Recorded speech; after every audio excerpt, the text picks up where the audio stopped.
What I'm also doing today is digging out some dandelion roots. And you dig carefully around it. And look at the size of this sucker. It's the biggest one I found so far. Shake off as much dirt as you can. Look at that. The idea is going to make this and then roast it, make some dandelion root coffee. Alright, so here's all the dandelion root. I'm just going to put it in the sink and try to get all the all the mud off. First I'll just rinse it and rub it and stuff like that. Then I'll probably take this brush and get the rest of it off. Don't worry if you don't get it all off, just get most of it off. Remember, dirt is good for you. Getting a lot of dirt off it.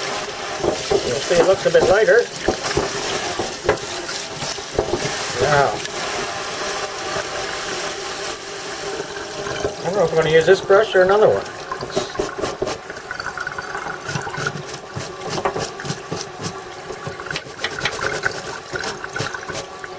I use this brush. May not be the best. What the heck? Like I said, dirt won't kill you. Well, a little bit. So here they are, all scrubbed. Still don't look any better, really, but I wonder who first decided this. I guess the natives, probably. Good for the liver, apparently, and a whole bunch of other stuff. Like it seems everything else. The crows in these. What it is. So now, I recently watched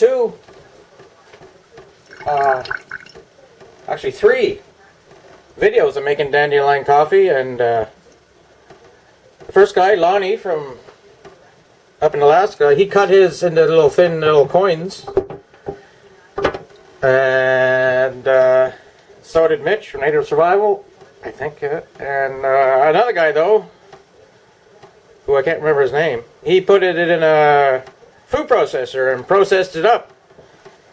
And then put it on a cookie sheet and dried it out in the oven. I think I'm going to go with the food processor as well. Just because if you put it in tiny pieces, you'll have to crush them later or grind them up later, like in a coffee mill. So I'm going to get out my little food processor and whiz them up. So I'm just going to take them up. I'm going to snap them into smaller pieces, just to give them a head start. Whatever. Hey Ben, you want some? I tried a piece of this, just raw like this, cleaned off. Tastes almost like a bitter carrot. It might be good if you boiled them up. You know, in water, maybe a couple changes of water to get rid of the bitter taste. I don't know.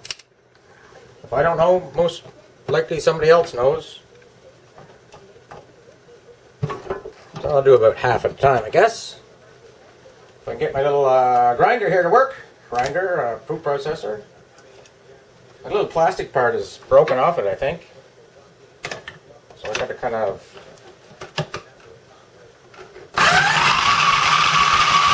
Oh, let's go to number 2.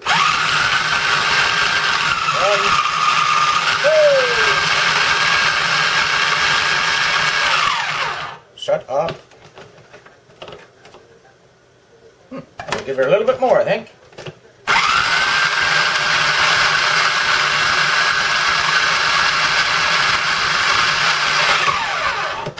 That ought to do it, by gum. Hey, Ben?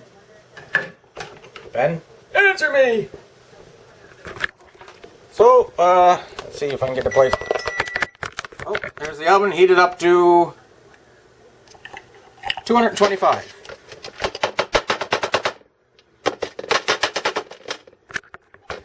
So there you can see it. I'll do the other half and spread it out and into the oven. So here's all the dandelion root all chopped up. Spread it out as best I can. I'm going to the 225 oven, which is already preheated at. Now this part is going to be the drying part. So you don't want to roast it. If you put it up too high, then it'll just kind of like bubble and boil and, you know, not turn out good.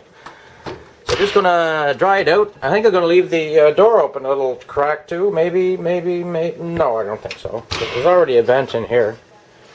So, in every 5-10 minutes, I'll go in there and I'll stir them around. So, you know, the whole surface will be getting dry. So, I think maybe half hour, maybe something like that. I don't know. Just keep checking. Thank you. Okay, let's check out. Oh, she's looking good. Get out there. Feels like it's nice and dried. All of it. So I'm going to jack up the heat to 350 and roast her. And I'm going to keep a good eye on it because I guess it can go pretty quick. 350. And the time is 15:58. Oh yeah, I should say that the kitchen smells good. It's almost got like an earthy, mushroomy smell kind of thing. Whatever it is, it smells good. Okay, roast away. Meat trout. Now the kitchen is starting to smell more like chocolate or coffee. Getting that roasted flavor. Chocolate, yeah. Definitely for sure, chocolate smells in there. I wish you had smell-o-vision, eh? Contact your local democratically approved. Well, it's been in there for 22 minutes. And this is the third time I'm just turning it around. Smells wonderful. I want to err on the too much side instead of the not enough. Because I like dark roast, and I think that that deep roasted flavor will be good. Smells a lot like chocolate and coffee in here, though. So it's now done. I think, anyway. I'm going to put it in a mason jar. One of these two sizes should be able to do it. So this is what I got. Get some good light in there, maybe. You can see it looks kind of like coffee and everything. So I put it in here. Hopefully it'll seal up. Keep fresh. So, and I put in not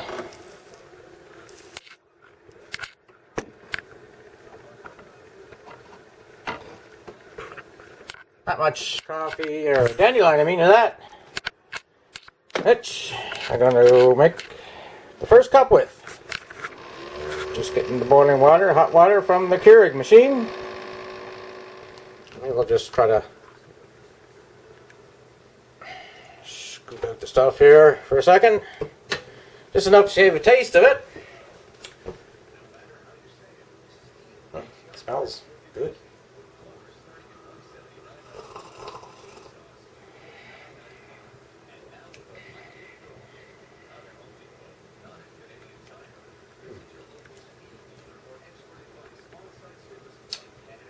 Tastes a lot like coffee.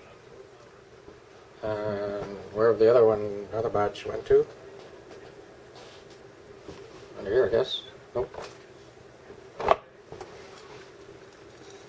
I might try grinding this up even finer just to get more flavor out of it. I mean, it's good for you too if you eat the dandelion that's in it.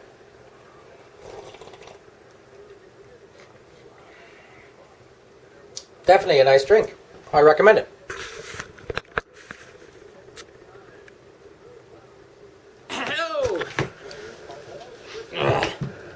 This old thing is getting trickety.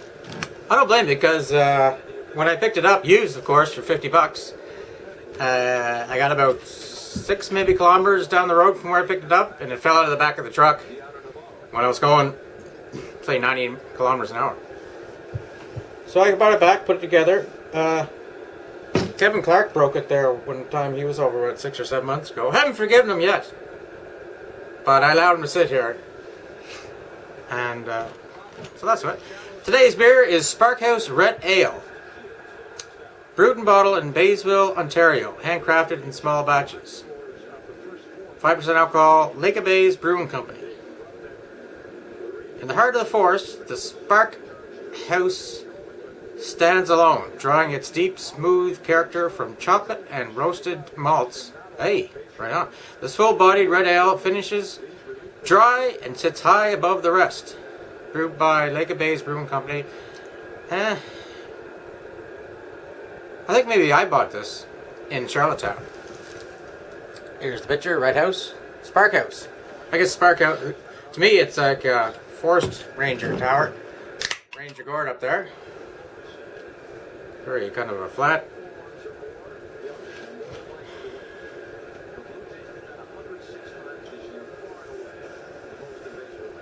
Not very much smell to it. Maybe I'm stuffed up though. Let's go for the pour. As Don Riggs would say.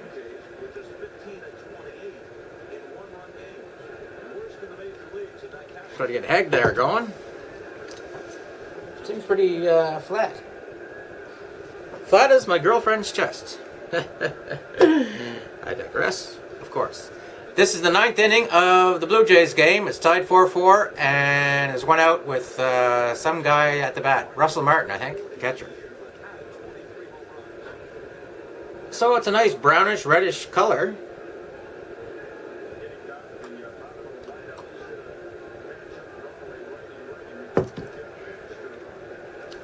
Oh! What did it say in the back? Chocolate and roasted malts? Chocolate and roasted malts. Chocolate too. It's got a good taste. For the lack of smell that it has, but then again, maybe I'm all stuffed up. It really tastes good. Yeah, for sure. I don't mind that it's not very carbonated, because that doesn't bother me at all.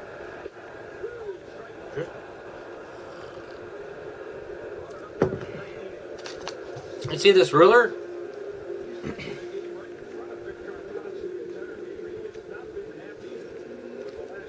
Canadian Prince Edward Island forestry thing. It's got inches and CCMs. CCMs? No, just CMs. And French and English. Forest Resorts Development Agreement, 1988. 1993. Anyway, I have a shelf in my kitchen right beside the sink, and it's got a piece of cloth covering it, and inside there is the potatoes and juice and stuff like that. And so I just pulled them back the screen to put in some juice boxes, and this fell out. I don't know where it was. I'd never seen it before since I've been here for 6 years, but it fell out, and there it is. I bought a dozen Moose Light and got a free flag.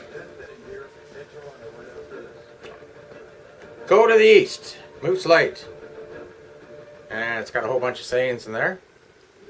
If it's free, it is for me. I'll put that up on the deck somewhere, I think. We have all the countries' flags. Anyway, I haven't been paying attention to the ball game. I think maybe it's the 9th inning's over, they go to extra innings, or maybe it's a pitcher's change.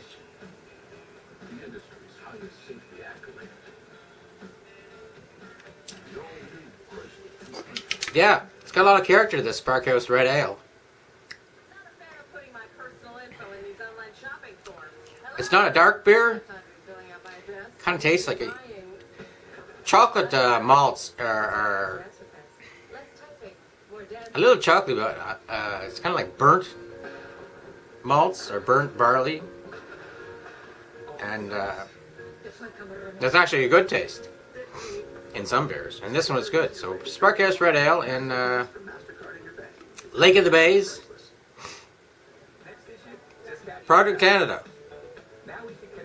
I wonder if this was my Aunt Donna Porter, which is my dad's sister, brings me back whole bunches of beers from either Nova Scotia, the States. So maybe she gave me this one. It's Baysville, Ontario, wherever the hell that is. Anyway, it's a good beer. Give it 2 thumbs up. You should try it. And that's about all for today. Hopefully the Blue Jays will win. Thanks for dropping by. And as always, tune in next week for my other videos. Wine on Wednesday, Turn Up Face Thursday, That makes me laugh. And of course, another beer review next Friday.